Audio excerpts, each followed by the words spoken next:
Hello students, chapter 6 life processes में हम लोग टॉपिक न्यूट्रिशन पढ़ चुके हैं। आज हम स्टार्ट करते हैं हमारा नया टॉपिक रेस्पिरेशन। न्यूट्रिशन में हम लोगों ने पढ़ा था एक holozoic nutrition. Holozoic nutrition complete हो रहा था 5 स्टेप्स में, और इन 5 स्टेप्स में से 2 स्टेप्स थे absorption of food and assimilation of food. Absorption of food में हमने देखा था कि जो फूड था वो एलिमेंट्री कैनाल के डिओडिनम में कंप्लीट डाइजेस्ट हुआ था, और उसका एब्जॉर्प्शन कहाँ पर हुआ था? स्मॉल इंटेस्टाइन के ही इलियम पार्ट में, जहाँ पर बहुत सारे विली प्रेजेंट थे। वो विली क्या करते फूड को एब्जॉर्ब कर रहे थे। विली में ब्लड की रिच सप्लाई हो रही थी, और विली में जो फूड एब्जॉर्ब हो रहा था वो ब्लड की हेल्प से कहाँ तक पहुँचता है? हमारी बॉडी की डिफरेंट सेल्स तक या टिश्यूज तक पहुँचता है।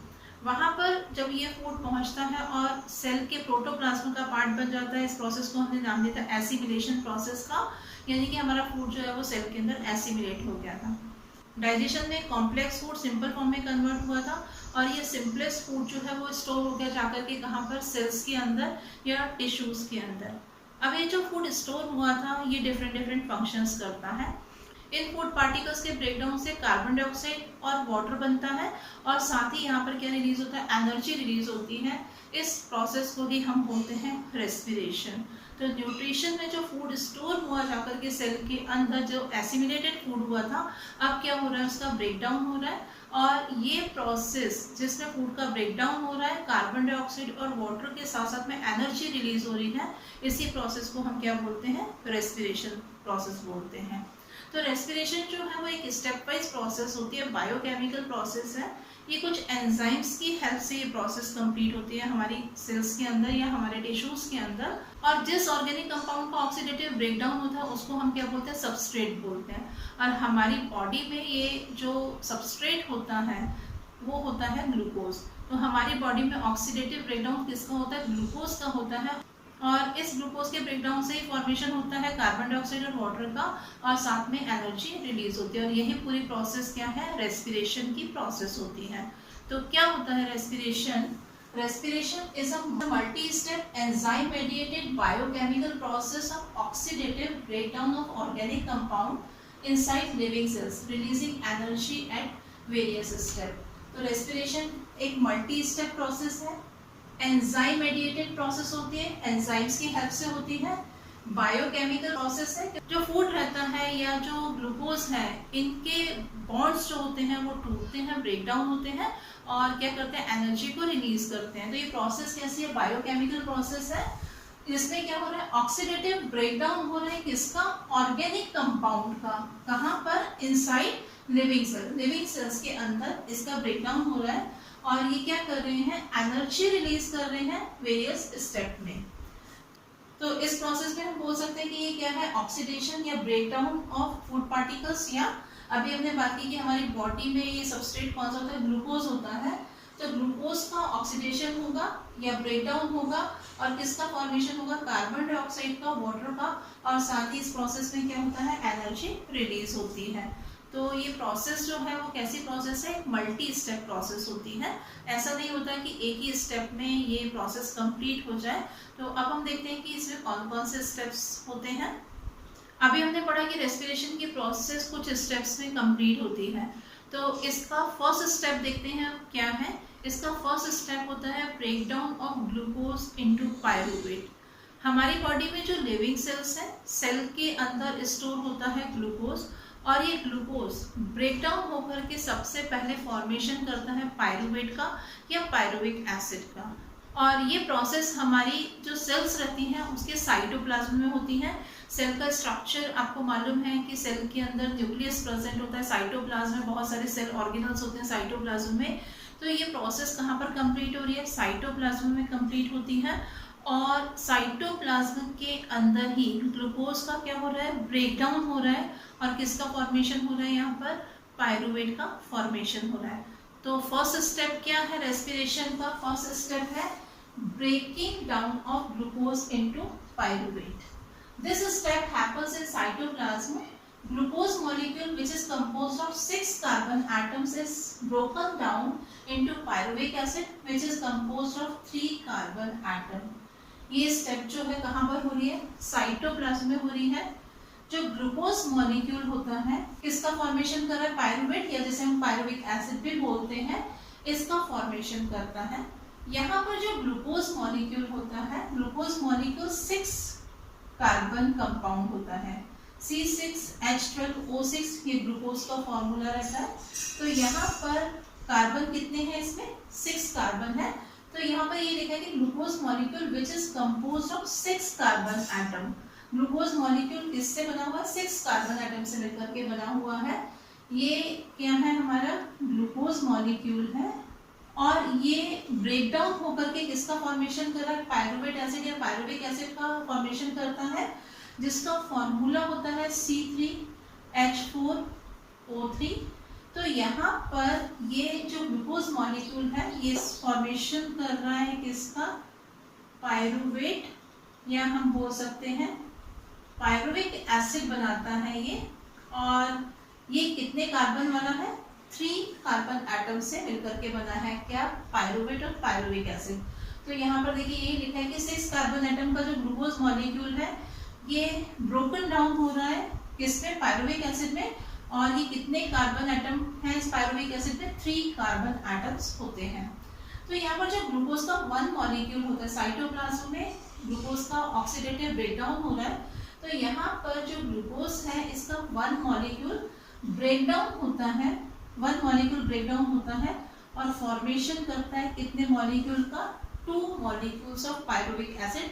ये 2 मॉलिक्यूल ऑफ पायरुवेट का ये फॉर्मेशन करता है। ग्लूकोज में 6 कार्बन एटम होते हैं और पायरुवेट में 3 कार्बन एटम होते हैं। तो इसके 1 मॉलिक्यूल के ब्रेकडाउन से 2 मॉलिक्यूल बनते हैं किसके, पायरुवेट या पायरुविक एसिड के। कहाँ पर, साइटोप्लाज्म में। किस स्टेप में, फर्स्ट स्टेप में। और फर्स्ट स्टेप हमारा क्या है, breaking down of glucose into pyruvate. अभी हमने रेस्पिरेशन का फर्स्ट स्टेप देखा, जिसमें क्या हुआ, ग्लूकोज मॉलिक्यूल जो कि हमारा रेस्पिरेटरी सबस्ट्रेट था, ये ब्रेकडाउन होकर के फॉर्मेशन कर रहा था किसका, पायरुवेट का या पायरुविक एसिड का। 1 ग्लूकोज मॉलिक्यूल से फॉर्मेशन हुआ 2 पायरुवेट और पायरुविक एसिड का। ग्लूकोज मॉलिक्यूल कितने कार्बन एटम से मिलकर के बना था, 6 कार्बन एटम से मिलकर के बना था। और पायरुवेट या पायरुविक एसिड जो है वो कितने कार्बन एटम से मिलकर के बना था, 3 कार्बन एटम से। अब ये जो पायरुवेट या पायरुविक एसिड बना है इसका क्या होगा, इसी को हम बोलते हैं फेट ऑफ पायरुवेट। तो रेस्पिरेशन का हमारा सेकेंड स्टेप जो रहता है वो क्या है, fate of pyruvic acid. Pyruvic acid further breakdown होता है, फिर से इसका ब्रेकडाउन होगा, और ये प्रोसेस कहाँ पर होगी, ये प्रोसेस माइटोकॉन्ड्रिया में होगी या प्रोसेस कहीं और हो रही है या किसी और पार्ट में हो रही है। ये डिपेंड करता है कि रेस्पिरेशन कौन सा हो रहा है। रेस्पिरेशन के टाइप पर डिपेंड करता है कि जो पायरुवेट बना है ये पायरुवेट माइटोकॉन्ड्रिया में एंटर करेगा, वहाँ पर आगे की प्रोसेस होगी, या सेल्स के अंदर दूसरे पार्ट में जाकर के ये प्रोसेस होगी, या साइटोप्लाज्म में ही ये प्रोसेस होगी। ये डिपेंड करता है रेस्पिरेशन पर कि रेस्पिरेशन जो है वो एरोबिक टाइप का है या एनएरोबिक टाइप का। तो यहाँ पर क्या हो रहा है, further breakdown of pyruvic acids takes place in mitochondria and this depends on type of respiration. यहाँ पर जो फर्दर ब्रेकडाउन हो रहा है किसका, पायरुविक एसिड का, वो कहाँ पर होगा, माइटोकॉन्ड्रिया में होगा। And this depends on types of respiration. ये डिपेंड करता है रेस्पिरेशन के टाइप पर कि जो पायरुवेट बना है या पायरुविक एसिड है इसका फर्दर ब्रेकडाउन माइटोकॉन्ड्रिया में हो रहा है या कहीं और हो रहा है। ये किस पर डिपेंड करता है, टाइप्स ऑफ रेस्पिरेशन पर, कि वहां पर किस तरह का रेस्पिरेशन प्रेजेंट है। तो अब हम पढ़ते हैं टाइप्स ऑफ रेस्पिरेशन को, जिससे आपको समझ में आ जाएगा कि ये जो पायरुवेट या पायरुविक एसिड का फर्दर ब्रेकडाउन जो है वो माइटोकॉन्ड्रिया में होगा या कहीं और होगा। अभी हमने पढ़ा कि ग्लूकोज के ब्रेकडाउन से फॉर्मेशन हुआ किसका, पायरुवेट का। पायरुवेट का या पायरुविक एसिड का फर्दर ब्रेकडाउन माइटोकॉन्ड्रिया में होगा या कहीं और होगा। ये किस पर डिपेंड करता है, टाइप्स ऑफ रेस्पिरेशन पर डिपेंड करता है। अब हम पढ़ते हैं टाइप्स ऑफ रेस्पिरेशन। 2 टाइप का रेस्पिरेशन होता है, एक होता है एरोबिक रेस्पिरेशन और एक होता है एनएरोबिक रेस्पिरेशन। एरोबिक रेस्पिरेशन वो रेस्पिरेशन होता है जिसमें कि फूड जो है वो ऑक्सीजन की प्रेजेंस में, या हम बोल सकते हैं कि जो हमारा रेस्पिरेटरी सबस्ट्रेट है वो ऑक्सीजन की प्रेजेंस में कंप्लीटली ब्रेक डाउन हो जाता है और फॉर्मेशन करता है कार्बन डाइऑक्साइड का, वाटर का, और साथ में इसमें एनर्जी रिलीज होती है। यहाँ पर फूड का कंप्लीट ब्रेकडाउन हो रहा है या कंप्लीटली ऑक्सीडेशन हो रहा है, या हम बोल सकते हैं कि जो रेस्पिरेटरी सबस्ट्रेट ग्लूकोज है वो कंप्लीटली ब्रेकडाउन हो रहा है। तो इस प्रोसेस में जो एनर्जी रिलीज होती है वो हाई एनर्जी रिलीज होती है। और एरोबिक रेस्पिरेशन में जो एनर्जी बनती है इसके बनते हैं 38 ATP इसमें एरोबिक रेस्पिरेशन में। तो क्या होता है एरोबिक रेस्पिरेशन में? It occurs with the help of oxygen and is responsible for complete breakdown of glucose into carbon dioxide and water. यहाँ पर ये जो एरोबिक रेस्पिरेशन की प्रोसेस है ये किसके प्रेजेंस में हो रही है? ऑक्सीजन की हेल्प से हो रही है। इसमें ऑक्सीजन का यूज होगा और यहाँ पर फूड का कंप्लीट ब्रेकडाउन होगा। और वो फूड हमारा क्या है? ग्लूकोज है, ये जिसे हम क्या बोलते हैं? रेस्पिरेटरी सबस्ट्रेट बोलते हैं। और इसके कंप्लीट ब्रेकडाउन से किसका फॉर्मेशन होगा? कार्बन डाइऑक्साइड का और वाटर का फॉर्मेशन होगा। और साथ में यहाँ पर क्या रिलीज होगा? एनर्जी रिलीज होगी। और ये रिएक्शन कुछ इस तरह से रहती है, C6H12O6 ग्लूकोज का फॉर्मूला। यहाँ पर ऑक्सीजन के 6 मॉलिक्यूल यूज होते हैं इस प्रोसेस में और फॉर्मेशन होता है किसका? कार्बन डाइऑक्साइड का। 6 मॉलिक्यूल कार्बन डाइऑक्साइड के बनते हैं। 6 मॉलिक्यूल जो है वो वाटर के फॉर्म होते हैं। और साथ में यहाँ पर जो एनर्जी बनती है उसके कितने एटीपी मिल रहे हैं एनर्जी के? 38 ATP मिलते हैं। यहाँ पर फूड का कंप्लीट ऑक्सीडेशन हो रहा है, ऑक्सीजन की प्रेजेंस में ग्लूकोज मॉलिक्यूल ब्रेकडाउन हो रहा है। ये क्या है आपको मालूम है? ये ग्लूकोज है। किसकी प्रेजेंस में ब्रेकडाउन हो रहा है? ऑक्सीजन की प्रेजेंस में ब्रेकडाउन हो रहा है। किसका फॉर्मेशन हो रहा है? कार्बन डाइऑक्साइड का फॉर्मेशन होता है यहाँ पर। और साथ में क्या बनता है? वाटर मॉलिक्यूल बनता है। तो ये प्रोसेस जो है ये प्रोसेस कहाँ पर होती है? ये जो एरोबिक रेस्पिरेशन की प्रोसेस है, ये कंप्लीट ब्रेकडाउन जो हो रहा है फूड का, ये प्रोसेस कहाँ पर होती है? माइटोकॉन्ड्रिया में होती है ये प्रोसेस। तो हमारी बॉडी के अंदर माइटोकॉन्ड्रिया में क्या होता है?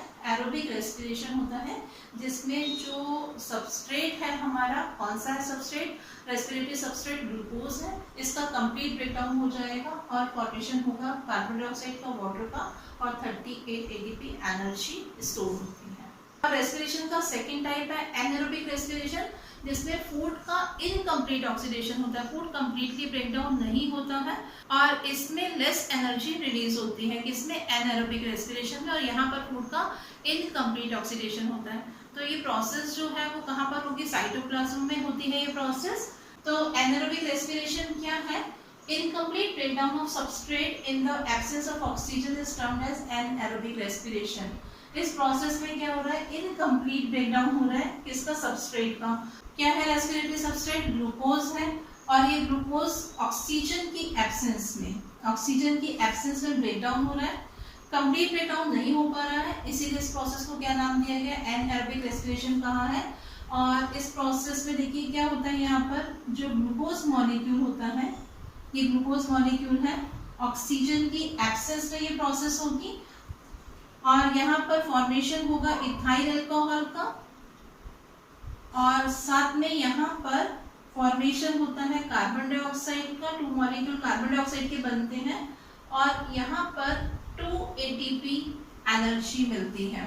तो इस प्रोसेस में क्या हो रहा है? एनारोबिक रेस्पिरेशन में ग्लूकोज मॉलिक्यूल जो है हमारा रेस्पिरेटरी सबस्ट्रेट है, ये ऑक्सीजन की एब्सेंस में ब्रेकडाउन हो रहा है। कहाँ पर ब्रेकडाउन हो रहा है? ये साइटोप्लाज्म में। ये प्रोसेस कहाँ पर हो रही है? साइटोप्लाज्म में हो रही है। और इसमें किसका फॉर्मेशन हो रहा है? इथाइल अल्कोहल या लैक्टिक एसिड का भी फॉर्मेशन होता है। कार्बन डाइऑक्साइड गैस रिलीज हो रही है और जो एनर्जी है ATP के फॉर्म में, हमको मालूम है कि एनर्जी स्टोर रहती है हमारी बॉडी के अंदर। तो कितने ATP प्रोड्यूस होते हैं? यहाँ पर 2 ATP एनर्जी प्रोड्यूस होती है। तो ये जो है ये क्या है? ये ग्लूकोज मॉलिक्यूल है, ये है इथाइल अल्कोहल, ये है कार्बन डाइऑक्साइड,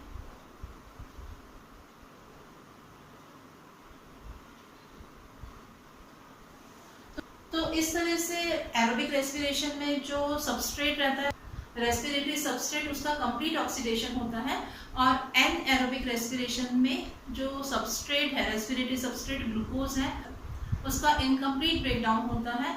एरोबिक रेस्पिरेशन में हाई एनर्जी प्रोड्यूस होती है, 38 ATP एनर्जी के मिले, और एनारोबिक रेस्पिरेशन में सिर्फ 2 ATP एनर्जी के मिलते हैं। ये जो एनारोबिक रेस्पिरेशन है ये ईस्ट और बैक्टीरिया में भी देखने को मिलता है। तो आज हमने पढ़ा respiration, steps of respiration and types of respiration. Next class में हम इसी टॉपिक को कंटिन्यू करेंगे। Thank you.